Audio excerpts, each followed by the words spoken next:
Parliament സമ്മേളനം ഇന്ന് തുടങ്ങുന്നു. എന്തൊക്കെയാണ് പാർലമെന്റിൽ പ്രതിപക്ഷം ഉയർത്താൻ പോകുന്ന വിഷയങ്ങൾ? അല്ല, ഇന്ന് ആരംഭിക്കുന്ന പാർലമെന്റ് വർഷകാല സമ്മേളനത്തിൽ വളരെ പ്രധാനപ്പെട്ട വിഷയങ്ങളാണ് ഉന്നയിക്കാനുള്ളത്. ഒന്ന്, പഹൽഗ്രാം തീവ്രവാദി ആക്രമണം, 27 പേർ കൊല്ലപ്പെട്ട ഏറ്റവും രാജ്യത്തെ ആകെ ഞെട്ടിപ്പിച്ച സംഭവം. രണ്ടാമത്തത്, അതിനെ തുടർന്നുണ്ടായ ഓപ്പറേഷൻ സിന്ദൂർ. ആ ഓപ്പറേഷൻ സിന്ദൂറിൽ എങ്ങനെ അത് തുടങ്ങി, എങ്ങനെ അവസാനിപ്പിച്ചു, അതിലെത്ര മാത്രം ഇന്ത്യൻ സൈന്യത്തിന് നഷ്ടമുണ്ടായിട്ടുണ്ട് എന്നതിനെ സംബന്ധിച്ച് ഗവൺമെന്റ് ഭാഗത്തുനിന്ന് വ്യക്തമായ വിശദീകരണം ഇതുവരെ ലഭിച്ചിട്ടില്ല. അതുകൊണ്ട് അത് ചർച്ച ചെയ്യണമെന്നുള്ളതാണ് ഞങ്ങൾ പ്രധാനമായി ഉന്നയിക്കുന്ന ആവശ്യം. മറ്റൊന്ന്, ബീഹാറിലെ നിയമസഭാ തെരഞ്ഞെടുപ്പുമായി ബന്ധപ്പെട്ട വോട്ടർ പട്ടിക പരിഷ്കരണത്തിൽ SIR വിഷയമുണ്ട്. അത് ഞങ്ങൾ ഇലക്ഷൻ കമ്മീഷന്റെ മുന്നിൽ അവതരിപ്പിച്ചതാണ്.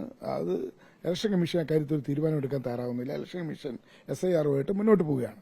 അത് നമ്മുടെ രാജ്യത്തെ ജനാധിപത്യത്തെ അപകടത്തിലാക്കുന്ന തീരുമാനമാണ്. വോട്ടർ പട്ടികയാണ് തെരഞ്ഞെടുപ്പിന്റെ ബേസ്.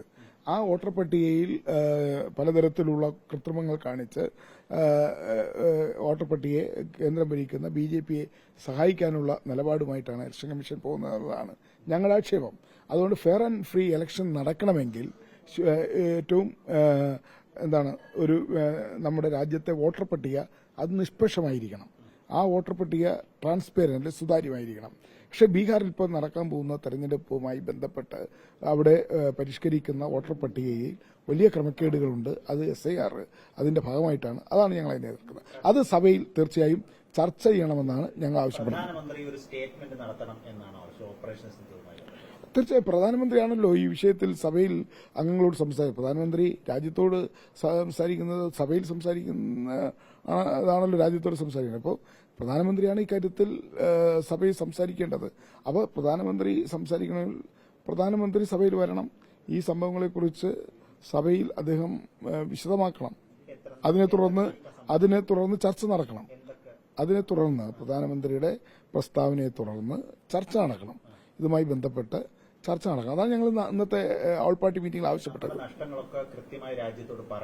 അതെ അതെ അതെ ഈ പഹൽഗാം അറ്റാക്ക് തീവ്രവാദി ആക്രമണത്തിൽ സെക്യൂരിറ്റി വീഴ്ച, സുരക്ഷാ വീഴ്ച ഉണ്ടായിട്ടുണ്ടെന്ന് BJPക്കാരനായ governor Manoj Sinha, JNK lieutenant governor തന്നെ സമ്മതിച്ചിട്ടുണ്ട്. അദ്ദേഹം ഈ അടുത്ത കാലത്ത് നടത്തിയ പ്രസ്താവന ഓപ്പണായി സമ്മതിച്ചിട്ടുണ്ട്. അപ്പോൾ അതുപോലെ തന്നെ മറ്റു പല ആളുകളും ഈ സൈന്യത്തിലുള്ള പലരും അതിനെക്കുറിച്ച് അഭിപ്രായം പറഞ്ഞിട്ടുണ്ട്. മുൻ സേനാ മേധാവികളും അഭിപ്രായങ്ങൾ പറഞ്ഞിട്ടുണ്ട് സുരക്ഷാ വീഴ്ചയെക്കുറിച്ച്. അപ്പോൾ അത് സഭ ചർച്ച ചെയ്യണം. അതിനാണ് ഞങ്ങൾ സ്പെഷ്യൽ സെഷൻ ആവശ്യപ്പെട്ടത്. അത് തയ്യാറായില്ല. അപ്പോൾ ഈ വർഷകാല സമ്മേളനം പഹൽഗാമും ഓപ്പറേഷൻ സിന്ദൂറും കഴിഞ്ഞ് വരുന്ന ആദ്യത്തെ സമ്മേളനമാണ് ഈ സമ്മേളനത്തിൽ അത് ചർച്ച ചെയ്യപ്പെടണം എന്നുള്ളത് ന്യായമായ ആവശ്യമാണ്. അത് ഗവൺമെന്റ് അംഗീകരിക്കുകയും പ്രധാനമന്ത്രി സഭയിൽ വന്ന് അതുമായി ബന്ധപ്പെട്ട സ്റ്റേറ്റ്മെന്റ് നടത്തുകയും തുടർന്ന് ചർച്ച നടത്തിയാൽ തീർച്ചയായും ചർച്ചകളിലൂടെ കാര്യങ്ങൾ ജനങ്ങളെ ബോധ്യപ്പെടുത്താൻ കഴിയും. എല്ലാ കാര്യങ്ങളും ചർച്ച ചെയ്യപ്പെടണമല്ലോ. അതെ അതെ അതെ അതെ അതിന്റെ വസ്തുതാപരമായ കാര്യങ്ങൾ സഭയിൽ ചർച്ച ചെയ്യണം. ഗവൺമെന്റ് ഭാഗത്തുനിന്ന് മറുപടി ഉണ്ടാകണം. ഒരു കാര്യം, ഇന്ന് നടക്കുന്ന പാർലമെന്റ് സമ്മേളനത്തിൽ തുടങ്ങുന്ന കേരളത്തിന്റെ കാര്യം, പ്രധാനപ്പെട്ട 3 കാര്യങ്ങളും കേരളം വരുന്നു. വന്യജീവി ആക്രമണം, അതേപോലെ തന്നെ കേരളത്തിന് അർഹമായ വിഹിതം ഇതുവരെ വയനാട്ടിൽ നൽകിയിട്ടില്ല. ഇത്തരം കാര്യങ്ങൾ ഉന്നയിക്കപ്പെടുവോ? എന്തൊക്കെയാണ്? തീർച്ചയായും ഞങ്ങൾ കേരളത്തിന്റെ കാര്യത്തിൽ കേരളത്തിലുള്ള എല്ലാ MPമാരും ഒറ്റക്കെട്ടായിട്ട് നിൽക്കും. ഭരണകക്ഷി പ്രതിപക്ഷ ഭേദമന്യേ ഞങ്ങൾ ഒറ്റക്കെട്ടായിരിക്കും.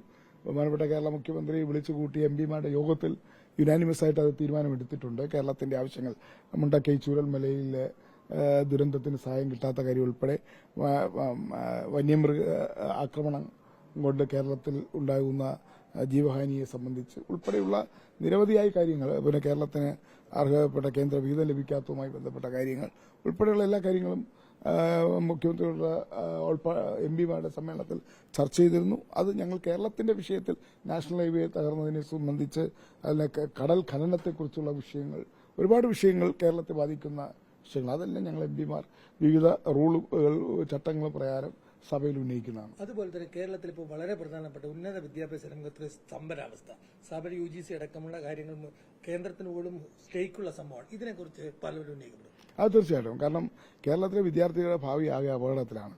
കാരണം ഗവർണർ ഒരു സൈഡിലും മറുഭാഗത്ത് സംസ്ഥാന ഗവൺമെന്റിലെ മന്ത്രിയും അതോടൊപ്പം തന്നെ SFI ഉൾപ്പെടെയുള്ളവർ ചേർന്ന് നടത്തുന്ന സമരങ്ങളും സമരാഭാസങ്ങളും, അതോടൊപ്പം തന്നെ ഗവർണർ സർവകലാശാലകളെ കാവ്യവൽക്കരിക്കാൻ നടത്തുന്ന ശ്രമങ്ങൾ മൂലം നമ്മുടെ ഉന്നത വിദ്യാഭ്യാസ രംഗമാകെ കലുഷിതമായിരിക്കുകയാണ്.